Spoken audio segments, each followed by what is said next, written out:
A wind tunnel is a machine used to research the effects of air moving past solid objects. For centuries, they've helped scientists and engineers experiment with all kinds of subjects. From understanding the principles of flight, to making faster race cars. Weather simulations inside wind tunnels can also provide critical information for building safety. This is now more important than ever, as buildings have become taller and more complicated. The National Research Council's closed-loop wind tunnel near Ottawa is perfect for testing buildings. This world-class facility boasts a 9,000 horsepower motor that drives a 12-meter fan big enough to create a typhoon, which is why it was chosen to test this skyscraper, the 128-story Shanghai Tower. The Shanghai Tower is a city on its own with over 4 million square feet of living and working space, and it sits smack in the middle of Typhoon Alley. Wind causes towers this tall to lean and sway. They can lose windows and even fall over, so they can't be built without input from the wind tunnel. Let's see how it works. Turn over a big engine, spin a huge fan, create wind. Now that is easy enough. But when testing this tower, even a 185th scale version, you can't just blow a fan on it to get the data you need to make it safe. Sensors are connected to the model so that engineers can perfect its shape before they begin construction. And the wind tunnel has to be able to create many different types of conditions to mimic the real world and make the testing worthwhile. To replicate a steady flow of wind, fixtures in the tunnel are as smooth as possible to help control turbulence. The fan actually sucks air away from the model, around the donut-like structure and back. Every time the air circulates through the fan, it picks up speed. It also picks up a lot of unwanted turbulence, and uneven airflow ruins testing. So the less turbulence there is, the better the results.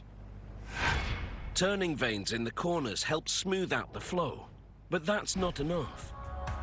So the tunnel draws heat from the air with fans in these cooling towers. Then the air passes through mesh or honeycomb screens that calm it further. Finally, it passes through a settling chamber where the swirling air currents spread out and subside before carrying on. Once the air is smoothed out, the wind tunnel needs to create its own custom turbulence to simulate real-world conditions. And they use a net to do it. The netting creates turbulence that mimics airflow through tall buildings. This will show what the building will do in a windy city. The fan and the wind tunnel takes about 5 minutes to hit top speed and deliver 200-kilometer-an-hour winds into the tower's outer skin. The first design challenge measures structure strength and dynamic response, which includes how far the building sways back and forth. To measure these, the model is securely bolted to a floating table. Beneath it lies a room packed with sensitive measuring devices. As the wind pushes against the building, these weights move to counter the force. When the table is pushed in one direction, the weights move the other way to keep it balanced. The further they move, the greater the force. It's all linked to a set of levers that come up with the final measurements. This data tells engineers what kind of damping systems to install in the tower to control excessive movement. Wind changes direction all the time, but the model is secured to its base, so the whole table rotates into the wind to measure every angle of attack. Now the machine has to test the integrity of the building's outer surface. These tiny holes connect to hundreds of tubes. and those connect to pressure sensors that measure wind load. As air flows around buildings, it creates small swirling currents, like water flowing around a rock. This can put tremendous stress on materials as the air currents break from the building. Sensor data lets builders know where to strengthen materials or install special fixtures to disrupt wind flows. Small foundations, great height, and odd shapes. Today's towers could never make it from the architect's imagination to the real world without the wind tunnel.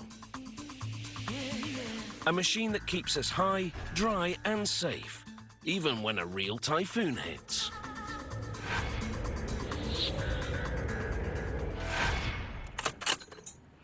This is the Browning M250 caliber machine gun.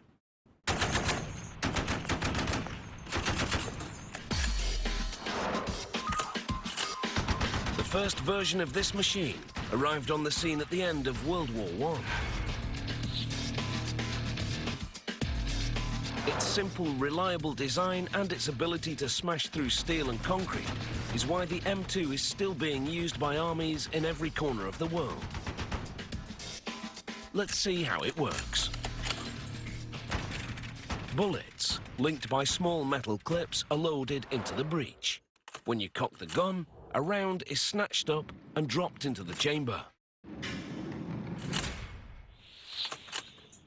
Now the firing cycle begins. On the M2, the trigger is pushed. This starts a chain reaction that sends the firing pin flying towards the back of its shell. When it hits, a primer is ignited, setting off a small explosion.